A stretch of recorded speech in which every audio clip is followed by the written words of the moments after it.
All right. Good evening. We are back again this week. And as you can see, I'm not alone this week. I've been telling you guys that I had a guest coming up. It's been a few months since I've had a guest on here with me. And tonight I have Betsy Wright with me. Hold on. I hear myself in the background. I had a feeling this was going to happen. All right. I think I got things lined out. I'm going to blame that on being old. I don't know all this technology stuff. Um, all right. Hey, Jerome, it's good to see you jump in there, man.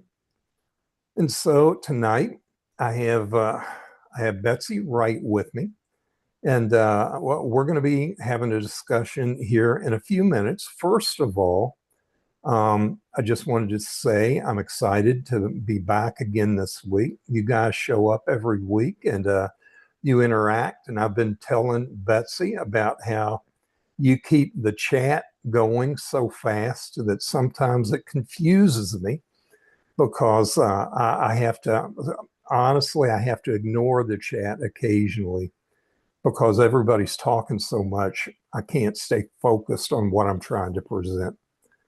So, but tonight I'm excited. Betsy has been here with me as a guest before, and the video is still up here on YouTube and on Facebook. She was with me back in March, and she's here with me tonight. I'm excited. Betsy is a personal friend of mine. Her husband and I hang out from time to time, and I've been invited again sometime when they get back from vacation to come hang out in the garage while he's working and cleaning up in the garage.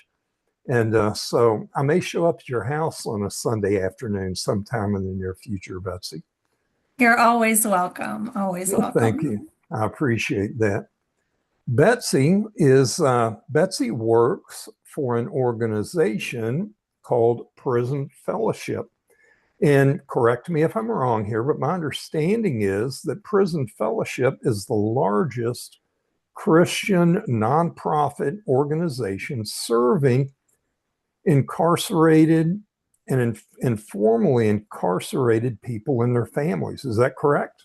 That's correct. Yeah, we serve in multiple ways. So we have in-prison programming called our Academy, which are intensives that we walk through things like boundaries and good citizenship and in helping prepare men and women to return back to society or just to thrive where they are. We also work in the advocacy space, changing laws. I know before we came on, you and I were talking about some laws, but we work in that space advocating for just punishment, Mm-hmm. um, because actions have consequences. And so punishment is part of what we do, but there's also grace and how do you find the line? And then the part that I get to do is working with the families, and I get to oversee our Angel Tree program that serves children of the incarcerated and their families, and absolutely love what I get to do. I've been at Prison Fellowship for 9 years now. I just celebrated my 9th year anniversary this month. That's awesome. And with Angel Tree now, with the work that you do, you guys, I know you guys send kids to camp and you provide training. I'm not sure if you have your own camps or there are other camps, but the counselors at those camps, if I understand correctly, are trained specifically to care for children whose parents are incarcerated and the things those children are going through. Is that correct? Yeah, so the Angel Tree program starts at Christmas. So the incarcerated parent gets to sign up their child to receive a Christmas gift, and they send a message specifically for that child. So we partner with churches. They purchase the gifts. Many people know about Angel Tree, and then on that package is going to be this little angel tag with a sticker with a message from mom or dad. And it's so important, but we don't want that to be the only touch. And so we have multiple things that we do throughout the year, and camping is one thing. And we partner with Around 270 camps, I think, Wow. this past year across the United States. They're all Christian camps. And we provide the scholarship for the children to attend a week away at a Christian summer camp. Some of them are focused on either serving children of the incarcerated or um, uh, children that come from hard places. And some are just your traditional Christian church camp that our kids Mhm. get to go to. But we help provide trauma-informed training. And Okay. I always tell people, especially tell parents, that if you learn trauma-informed training, your kid does not have to go through trauma for it to benefit. It just is something that applies to any life and how we handle those experiences that come at us. Hmm. And so it's just applicable in so many different ways. But that's how I got into this space, is really trying to equip our camp partners to understand the kids that are coming to them and how to walk with them throughout the week. Yeah. Yeah. And that idea of trauma, my experience, my observation and my experience, I believe all of us experience trauma. We just don't recognize it a lot of the times. Many times I'll be talking with somebody and I'll mention the word trauma and they'll almost push back. It's as if they think that word's used too much. And they'll tell me, I grew up in a normal home. I grew up in a really good home. But then as we continue to talk, I hear about fights that took place in the home, or an older sibling that beat them up and mocked them when they were young, or I'll hear that mom and dad divorced and dad left and I didn't see him much after that. And they don't recognize that that's trauma. And trauma has a lot more to do with how we perceive and experience things, really, than whether somebody strikes us or causes physical harm. Yeah, and I think too that a lot of times we don't realize we've had trauma in our story or a traumatic experience, because a lot of times those things are our normal, and we don't know that that's not normal, Hmm. because it's how we grew up in our household and how our family interacted with each other. Like everybody always yelled, Yeah, well, yeah. that's not normal. And so that affects how your other relationships, right? Hmm. So, there's a lot of different types of trauma and different ways to experience it, but sometimes we recognize it and sometimes we don't. Yeah, yeah. Well, going back to prison fellowship, I'll just share really quick. If anybody has been here with me on Tuesday evening or has known me, um, they have to know that prison is a part of my history. I'm pretty open about that. If somebody has sat through one of these Tuesday nights and doesn't know that, I'd argue they haven't been listening the entire time. Um, but prison is a part of my background, a part of my history. It's not something I'm proud of, but it's also not something that defines me and who I am today. And when I was in prison, I didn't interact directly with prison fellowship, but I interacted with several prison ministries. And I can just say from my personal experience, when for many of us, when we're locked up, we know we've done wrong. Um, but it's easy for us to feel abandoned. And it's Mhm. easy to struggle from time to time with the thought that life's over. If I die in here, nobody will ever know the difference. I've heard people say that. And having programs and ministries that come in and provide care for men there inside the prison, um, to me was a lifesaver.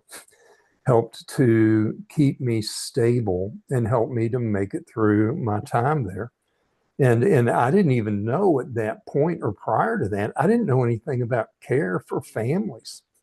I didn't know that that existed. And so I really didn't hear about that until I met you. And that's when I heard about, I was not familiar with Angel Tree and the work that Prison Fellowship does. And so I just want to say thank you for the work that you do and Prison Fellowship does. And um, and when we are done tonight, now, everybody here knows that I am technologically challenged, but I'm going to attempt when we're done tonight to post a link to Prison Fellowship in the show notes for the live tonight. And I would encourage all of you that are here to take a look at Prison Fellowship, or if there's another organization that you're familiar with that does work like this, take a look at them. Consider supporting. Um, One of the biggest factors in recidivism is what offenders experience and feel, how they re-enter into life when they get out, and having an organization that cares for them while they're incarcerated, and then having a place where they can receive care as they leave prison. That's really what makes the biggest difference in how they do moving forward. And I would just encourage everybody to take a look at that and to consider supporting. And so, again, I thank you for being with me tonight. I know you're a busy woman. Oh, well, I was waiting for you to invite me back. So thanks for finally inviting me back. I Yeah. had so much fun the last time. Well, good, good. Well, tonight we, you and I have talked a little bit, and we talked about the idea of discussing the window of tolerance and then taking a look at some tools, some practical tools that we can use to care and comfort ourselves, to provide ourselves with a sense of safety. And I gotta speak well about your husband. I first heard about you before I met you when your husband, in a group that I was a part of, began sharing about his brilliant wife and all these tools he had learned from her to help regulate himself. And some of the tools I was familiar with, some of the tools I was not. This is kind of a hint. I hope you talk about this a little tonight. But he talked about, one of the first ones I heard him talk about was the magic mustache. And I had not heard of the magic mustache before. And so I'm kind of putting you on the spot. I'm hoping you're going to maybe talk about that and demonstrate for us tonight. But Mhm. what can you tell us? What do you mean when you use that term, window of tolerance? What are you talking about with that? So, really, our window of tolerance is um, the space in which we navigate the world around us in a healthy way. And for people who have been impacted by trauma, who have traumas that they haven't dealt with, um, you can think, oh, it's in my past. But really, until we process through those things, we're not really healing from it. We're kind of just stuffing it down. And when we Mhm. stuff things down, it's going to come out.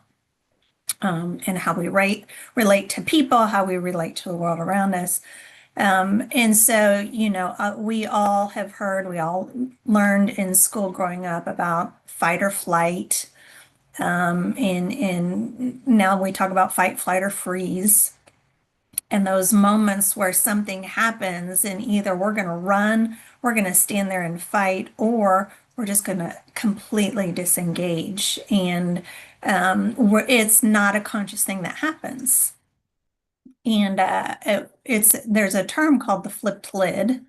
Mhm. That's when we hit that experience, that trigger, whatever that might be for us, and our thinking brain goes offline, and our emotional brain, the amygdala in our brain, takes over. And so I'm going to get a little geeky because I do like brain science because I think it's so amazing how God created our brains.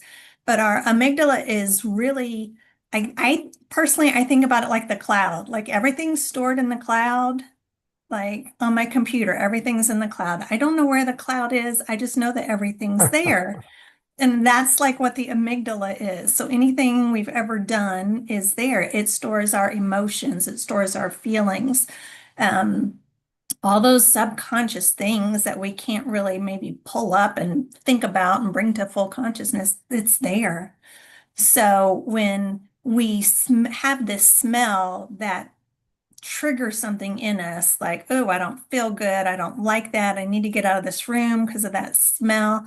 Well, there's an event that happened in conjunction with that smell sometime in our past that is connected. And so when we smell that, we have this feeling that comes up.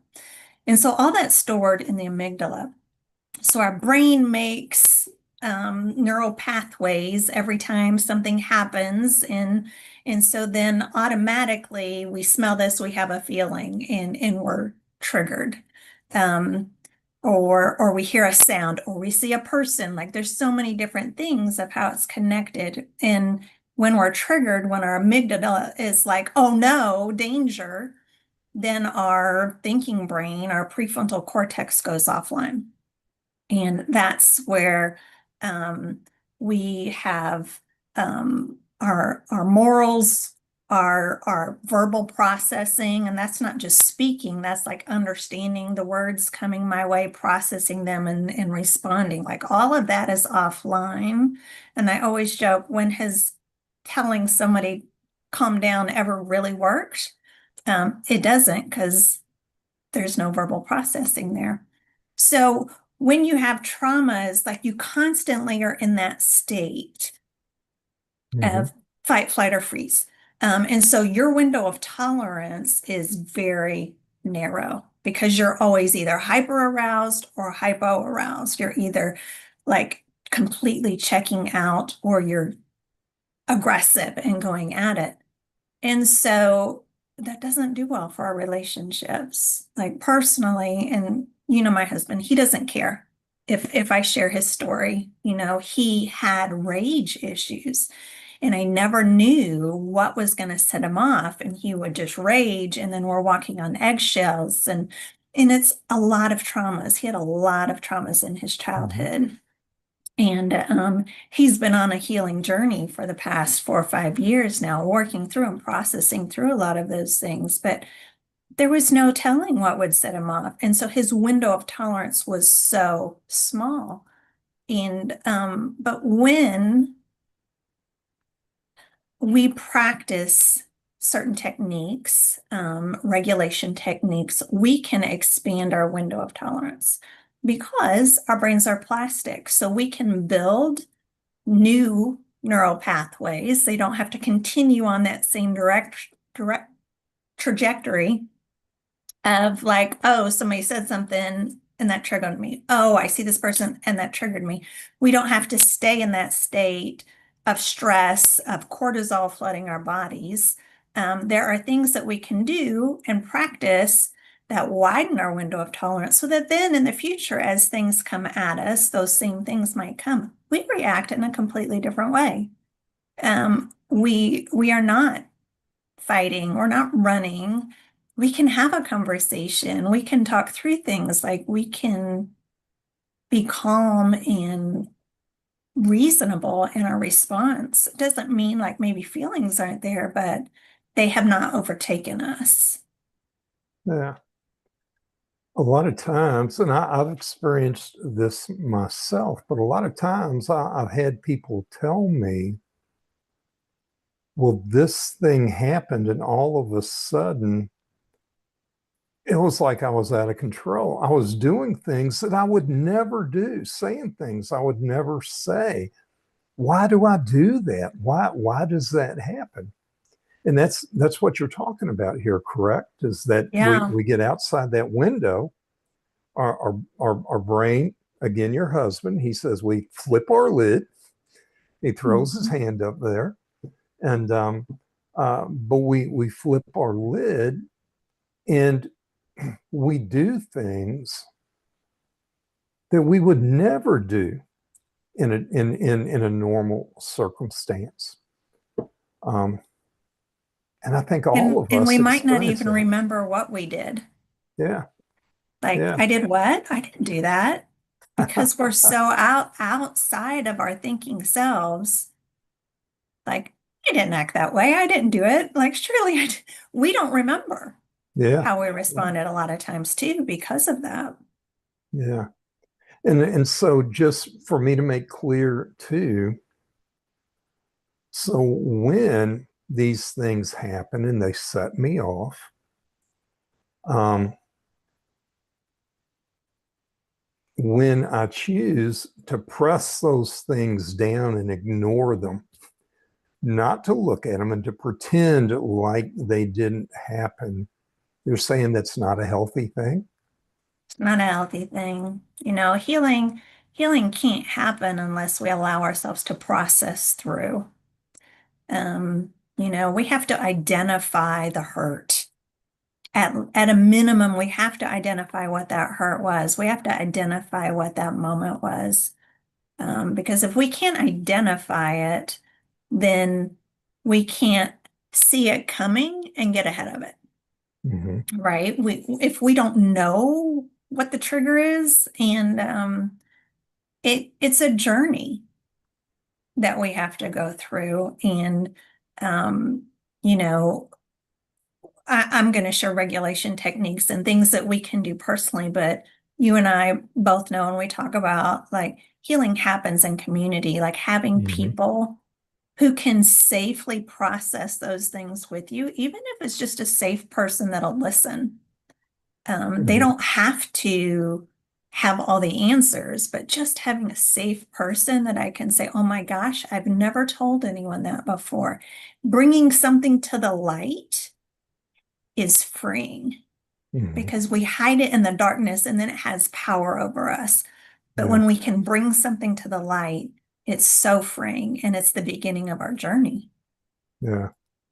I think in one of my blogs I posted a couple of weeks ago, I talked about how we think and pretend like we're vampires. And if we step into the light, we're going to burst into flames and be destroyed. When in fact, my experience has been when I am able to step into the light in safe relationship, and that's the important thing, is it has to be in safe relationship. When I step into the light, instead of bursting into flames, I'm amazed because the chains that have held me start to melt away. Yeah. There was a video clip. I've shared it with some of the guys in the past month or so, but there was a video clip that was it was circulating on Facebook. It was a clip from the sitcom The Connors. I don't know if you ever saw it, was what Roseanne became. And, but man, I thought it was, this particular clip was just so real life for me. And he was sitting at the table with a couple of his daughters. And one of his daughters starts to tell him, she says, but Dad, there's all these feelings. And he just cuts her off. He says, you know how we handle feelings in this family? We stuff those down really, really deep so we have more room for beer and potato chips. And I thought, man, that's my childhood there. Yeah. And that's not a healthy thing. Yeah. Yeah. And so, it becomes hard to understand how do I express my feelings in a healthy way because that was never modeled. Mm-hmm. That's not how I grew up. I don't know what to do, but I God gave us plethora of emotions, right? And those Mm-hmm. emotions aren't bad. Being angry is not bad. Um, sometimes how we handle those emotions is the bad part, but it's okay. Once we realize it's okay to feel how I'm feeling and having a safe person to say, gosh, this is how I'm feeling right now, and just being blunt about whatever it is so freeing when you can do that because your emotions are valid. They have you feel that's how you feel. And you feel in that right way for a reason. Hmm. And sometimes you just need to talk it through and understand, oh, okay, my reason is invalid because I misunderstood or whatever. But, you know, it's okay to acknowledge our emotions and to say how we feel. Hmm. Yeah. There's a phrase, I've been waiting for my opportunity to use it because I share it every week here. But there's a phrase, I actually got it from a woman by the name of Ann Voskamp. And but she has a phrase, and it's really behind almost all the work that I do with men. And that phrase says behind every behavior is a feeling, and behind every feeling is a need. And my experience has been that those needs are almost always valid. And we've been carrying those needs with us, most of us, since our childhood, and we've never known how to get those needs met. Those needs generate feelings, and then we turn to a behavior because we don't know what to do with the feelings. And in the area that I work with compulsive behaviors and addictions, we focus on the feelings. I mean, not the feelings, we focus on the behavior. And we become so obsessed with the behavior. Uh, an illustration I give is that I can have a headache that's nonstop 24/7 for months on end. And I focus on that pain. And that's what the behavior causes is the pain, problems in our relationships, in our families, at work. But I focus on that headache and on that pain. I buy the giant bottles of Advil and Tylenol and aspirin, and I'm popping them all the time. And then a year down the road, I die from a brain tumor that I never knew was there. I never bothered to ask, why does my head hurt? Mhm. And yeah.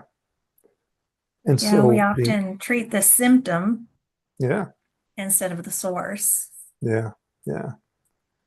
So first of all, I want to say I haven't said anything to you guys. I'm watching you guys in the chat here. You guys are throwing up comments. I see a number of you here. I do want to tell you as we're talking, um, if you have any questions for Betsy, feel free to ask those. And if I see them, that's the big thing. If I see them, then I'll share some of those questions with Betsy. But I'm wondering, Betsy, if you can maybe share some tools that we can use and why some of these tools are important. Why do they work? Um, I, I'll just throw out there right up front. I have, I used to have an official term for a lot of tools that I use today. And back in my active addiction, people would tell me you need to breathe, you need to, do this and you need to do that.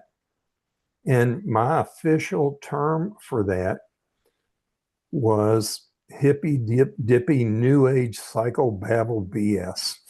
That's what I called it.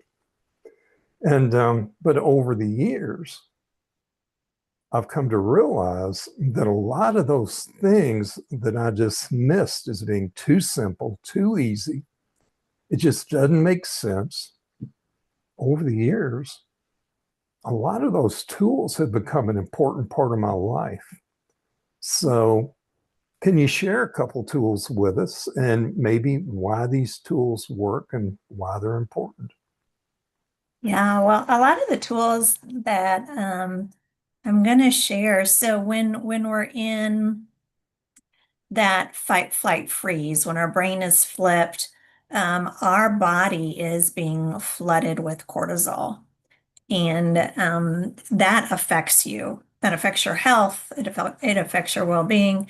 And so a lot of these things that we're going to talk about are releasing the feel-good hormones in your body, the serotonin, the epinephrine, the endorphins, not the epinephrine, the endorphins, all those good things that help us to calm down. So that the practice of doing these things is actually releasing chemicals in your system. And so it's pulling the cortisol levels down and making you feel good. And you talked about breathing, and I'll do breathing and the magic mustache first, because those two things, we have our sympathetic nervous system and our parasympathetic nervous system in our system. And our sympathetic nervousness is like the gas pedal, like we go. And then the parasympathetic nervous system is our brakes. And so throughout your day, you're on the gas, you're on the brakes, you're back and forth. But when you're in your flipped lid zone, that sympathetic nervous system is activated. It's going high speed. So when we stop and do deep breathing, that activates the parasympathetic nervous system. That's saying, okay, hey, slow down. And so it, brings our breathing down. It brings our heart rate down. All those functions that just need to be steady and level. And there are multiple breathing exercises out there that you can do. Box breathing is one, where you breathe in for a count of 4, you hold it for a count of 4, you breathe out for a count of 4, and hold it for a count of 4. And it's called box breathing because you kind of do it. You imagine you're drawing a box: in, hold, out, hold, and you do that. There's also resonance breathing, where you breathe in for a count of 6 and then out for a count of 6. And as you're doing this, like, you can practice it while I'm talking, you start to feel your heart rate slow down. You start to feel your muscles relaxing. And you just do it until you're like, oh, okay, I'm good now. At the beginning, it might take a little longer to do that. But you will feel, if you're paying attention to your body, you'll feel the stress start to leave. You'll feel the heart rate slow down. And the thing about breathing, gosh, you can do it anywhere. You don't need anything special to do it. You just do it. And nobody knows, oh, I'm triggered right now and I need to do some deep breathing. Like, I can do it in a meeting. And they don't know that they're stressing me out and I'm trying to calm down from whatever my meeting is. And our magic mustache is kind of the same thing. So up here right under your nose is a pressure point for your parasympathetic nervous system. So basically, you just hold your finger over it like a mustache. This is something you can teach kids to do, and you just sit there and hold it and just breathe while you're doing it. You can even do that in a meeting. Like, nobody knows. They just think you're really interested in what they're saying. Yeah. But like, that was one of the first things, like, as I was going through training to become a practitioner, I was sharing with my husband, Sean, about the things I was learning. And oh my gosh, he gravitated toward that magic mustache. I'd see him walking through the house, like, and it worked. Like, he's like, oh my gosh. And so he was telling everyone about the magic mustache. But you know what? He hardly ever uses it anymore because he doesn't need it. Yeah. And so as we practice these things, even practicing them outside of an episode where we're, triggered, it helps to develop that window of tolerance. And every time we do it, it starts to expand our window of tolerance. And so then as things come, like, we identify it. I can identify the trigger. I'm thinking logically through it. I can talk about it. Oh, I need to step out and go breathe. I need to go do something else. I'll come back in a minute and finish this conversation. We're building that window of tolerance. So even practicing these things outside of those situations helps us to Mm-hmm. build the window. And another thing that we can do is journaling. And it just helps you process. And people say, I'm not a journaler. I'm not either. I try journaling. Like people say, oh, I journal every night. I've tried it. I can't do it. But when you journal, you're activating a different part of your brain as you write. And the more parts of our brain that we can engage, helps us to bring everything back to center and back to focus. And sometimes you process differently when you write than when you speak. So sometimes you can get things out as you write that you couldn't necessarily get out while you're talking to someone. Mm-hmm. And so some people are like, journaling is my thing. Like that's how I get it all out. So I'm not stuffing it, right? But it's also um, releasing those inner thoughts and feelings. It's engaging both sides of the brain, and it can release dopamine. So it's multiple benefits to do that. Um, another thing is music. Mm-hmm. And like I heard somebody say, um, music is the window to the soul. Like the rhythm of the music, you feel it. Like that's why people like you have my youngest son played football. So game days, we had game music that we played going to the game.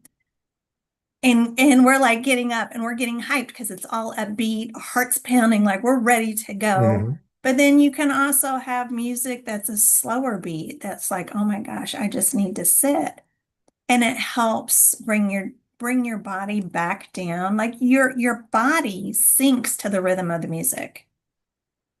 And there's a study that shows it takes, I think it's 9 minutes to release sadness listening to music. And so like you get those slower beats, that melody that's a little more moody maybe, and you listen to that and it's like, okay, that's talking to my soul, that's talking to my inner self, and I can release that and then I can move into music that's a little more upbeat. But our body syncs to that. So if you're a music person, like prep a playlist that you need like to either gear yourself up or when I need to calm down or whatever it might be, have your playlist ready and just let it come and just sit in the music for a little while. Mm-hmm. Yeah. I a couple thoughts on some of what you've been saying there with the music, and I'll throw this out there because people that know me well know I am a hardcore music fan. I mean, screaming, you know. If I go to a live show, there's going to be some screaming. And people have given me a hard way to go about that. But one of my favorite bands is a band called Flyleaf. Lacey Sturm is the vocalist, and she is one of the only female screamers that is so good at it. And she's a Christian. And I heard her in an interview. She was doing an interview with a Christian radio station, and they were trying to give her a hard way to go. And the DJ was telling her, he said, you profess to be a Christian, but you play these hardcore festivals and stuff, and you scream. And she asked him, she said, you mean to tell me that there's never been a point in your life when emotionally you were at a point where the only thing you could do was scream? And she said, there are days when that's all I want to do is scream. And anyway, I'll throw this out there for what it's worth. People can feel free to disagree, but I have come across in recent years multiple studies that say some of us weirdos actually relax when we listen to that type of music. And so, yeah, so this is my self-justification for the music that I listen to a lot. And then I would be the opposite. Yeah, that yeah. would stress me out. But it's personal, right? The music is personal. It's talking to your soul. So yeah. Yeah. And for a lot of us in recovery or in life in general, we have to be careful. I have to be careful sometimes to recognize that everything is not a one-size-fits-all answer all the time. And but we've got some guys here in the chat tonight. One of the guys was mentioning earlier that journaling. You were talking about journaling. I hated journaling. I refused to do it just because people told me I should. And my friend Jerome here, he said journaling has helped a lot, but he hated it when he first started recovery. And for me, I refused. And it was actually a few years after I got out of prison, and I was reading about a different kind of connection when we write something out. There's something about that connection between our brain and our hand. And so, being the rebellious type person that I am, I still don't journal. I take notes on my day. And I refuse to journal, but I take notes on my day. And I have, even in that, I've found tools. Some of the guys that are here tonight are a part of an organization called Samson Society. And I've used, ever since I started taking notes on my day, it's worked best for me to have a set of questions that I'm answering about my day. And when I came to Samson Society, they use 4 questions. What am I feeling today? What am I thinking about? What's on my mind? What have I been doing? And in my mind, that includes who I've been around and where I've been, because those things impact how I feel during the day. And then the last one is, what am I thinking about doing? And there's been a deal in AA for decades, almost since the beginning, and where it's been recognized for recovering alcoholics, if they relapse, the vast majority of relapse, not all, but the vast majority of relapse for recovering alcoholics takes place on Sunday evenings. And they actually have figured out why. And it's because most of us work Monday through Friday, and the weekend comes around, and on Sunday afternoon, the majority of us aren't thrilled about our jobs, or we don't like somebody we work with, or there's a project coming up, and we start thinking about that on Sunday afternoon, and we become so dysregulated, we end up acting out sometime Sunday evening or Sunday night. And so even something like that, I use those 4 questions, and I have a worksheet where I walk through how we can use those questions. And if anybody wants a copy of that, shoot me your email and I'll send you a copy of that little worksheet on journaling. But having questions like that, and then I'll close with just something general about how my day has been. This has been a good day. I struggled today. But having questions like that has helped me to identify patterns in what I'm running into. I've identified sometimes people. It's just not good for me to be around these people or around these places.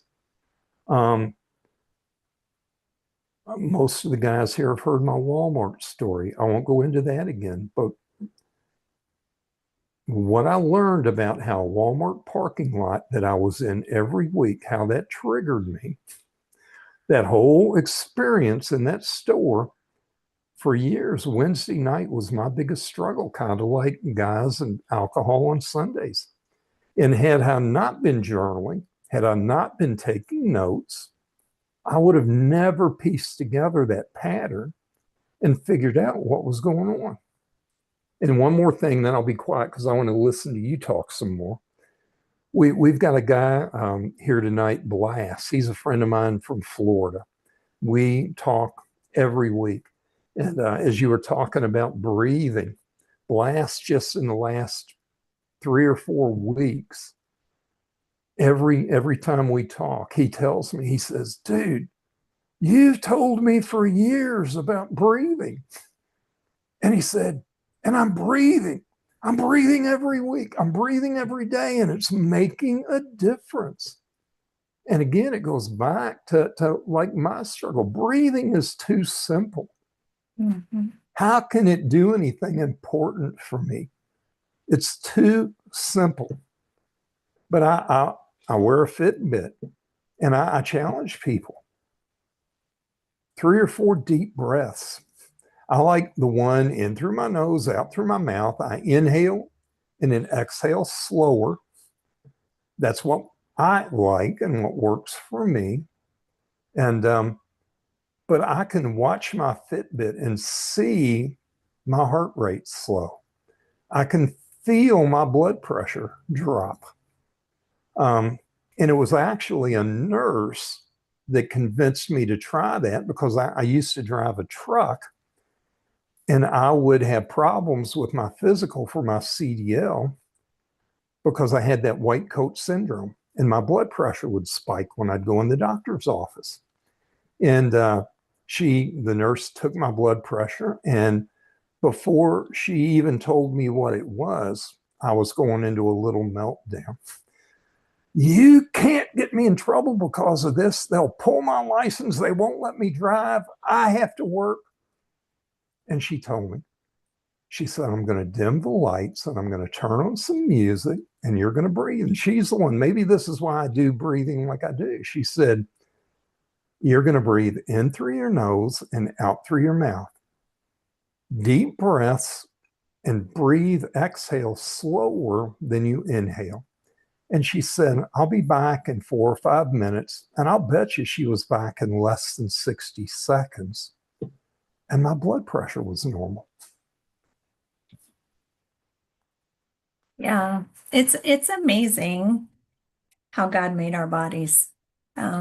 Simple things that um, we can do and that help us to feel better. Another thing is touch.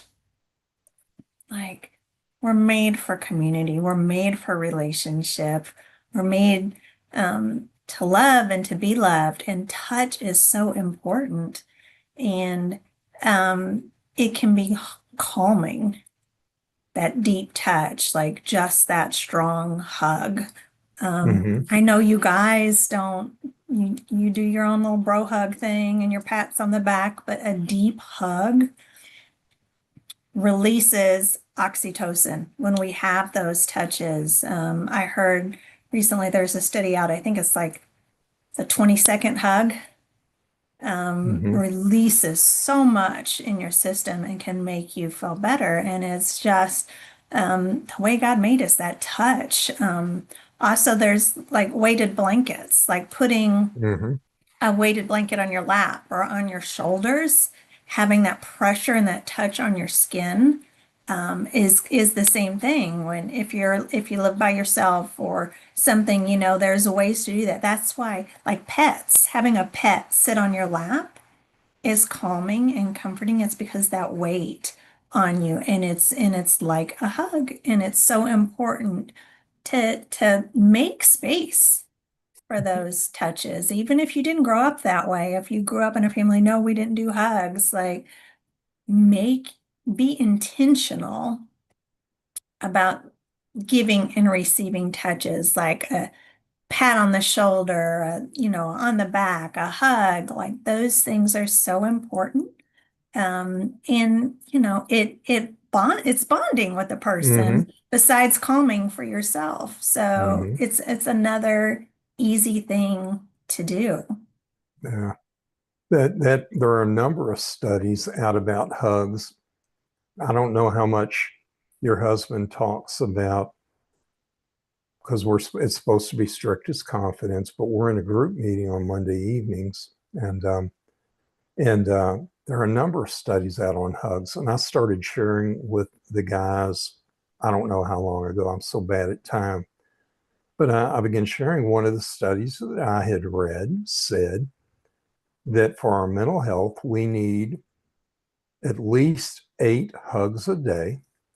And that study said at least one of those hugs should last up to 40 seconds. 40 seconds is an awkward hug. It's a long time, isn't it?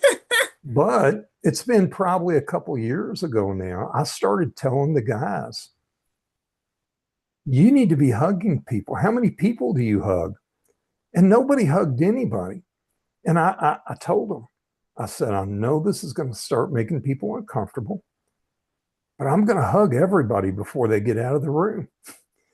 And now, for instance, this past Monday, everybody in that room, either on the way in or on the way out, was stopping and grabbing 2 or 3 people and wrapping their arms around them.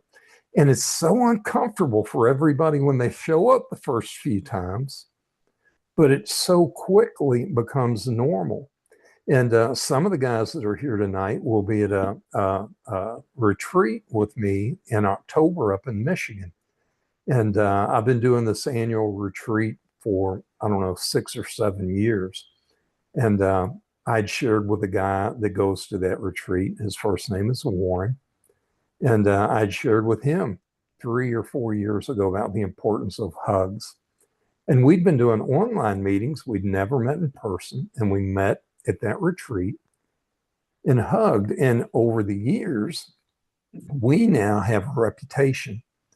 People talk about us before we show up at the conference because we hug people. And it's a joke because they'll warn. If you see Ron and Warren together, be careful because they trap you between the two of them and lock arms. And but it just it changes everything that's going on inside of me. Yeah, and I've become more intentional in how I hug. Like you can go and you can like do a little air hug, a little light tap, but I am so much more intentional. If I'm gonna hug you, like you're gonna feel my arms around you. Mm-hmm. And just stepping into that space and intentionally, it just makes such a big difference. And in it's giving that other person something. When you're giving the hug, it's like, oh wow. I needed that. And Yeah, sometimes you need it. And sometimes like it's okay. Like Sean and I'll ask each other for hugs. Like I need a hug and he needs a hug and we'll stop and we'll spend that time and we'll hug. I mean, it's such a small thing, but it makes such a big difference. yeah, yeah. That really, for me, is what's so amazing with the things you're talking about, and this idea.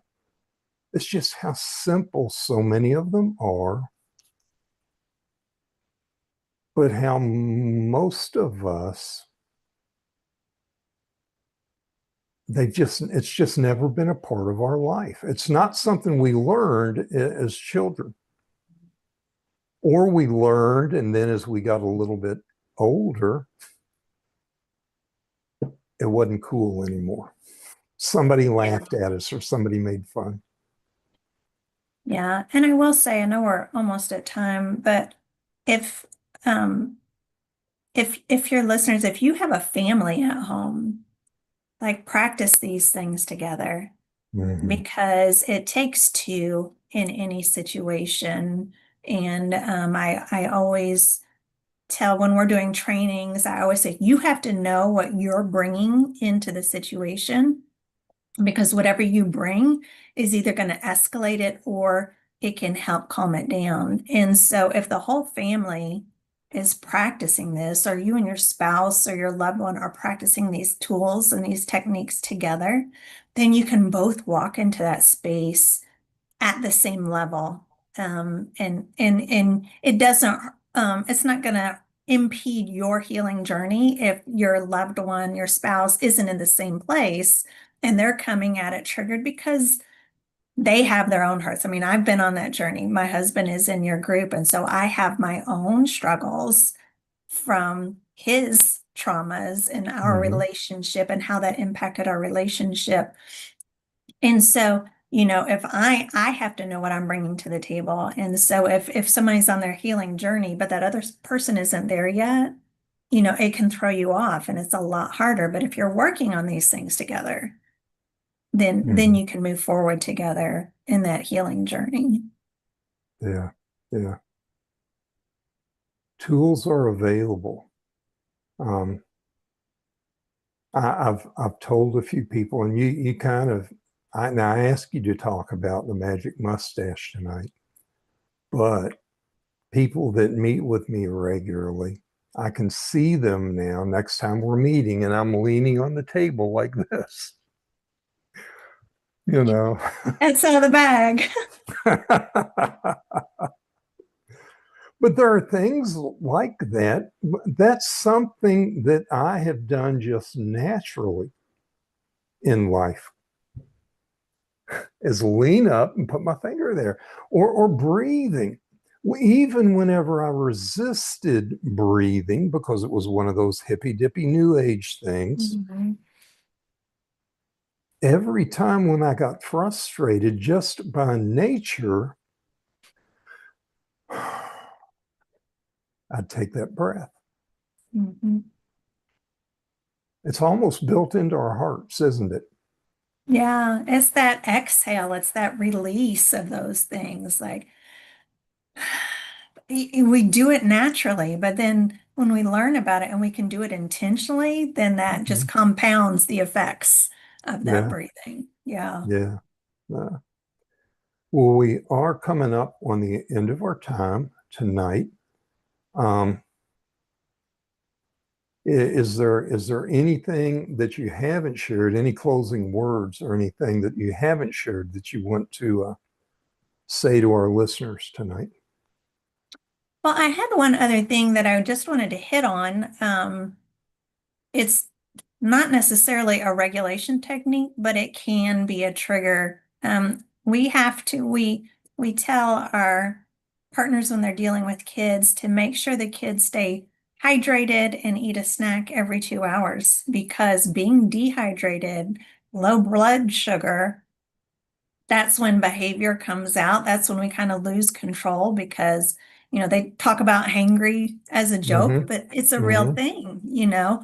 And so making sure that we're taking care of our bodies by staying hydrated, keeping water with us, and having regular healthy snacks throughout the day helps to keep us regulated in our physical being, besides all the other things that we talked about with releasing the feel-good hormones and the things that can help us calm down. Mm-hmm. Um, and so, you know, it's a journey. So I just want to encourage practice the things when you're not in the moment so that when you are in the moment, it kind of comes naturally. And Mm-hmm. that's the key to being okay, these are my things. These are my go-tos so that when I'm in the moment, like I know exactly what to do to step out for a minute and to collect myself. Yeah. Yeah.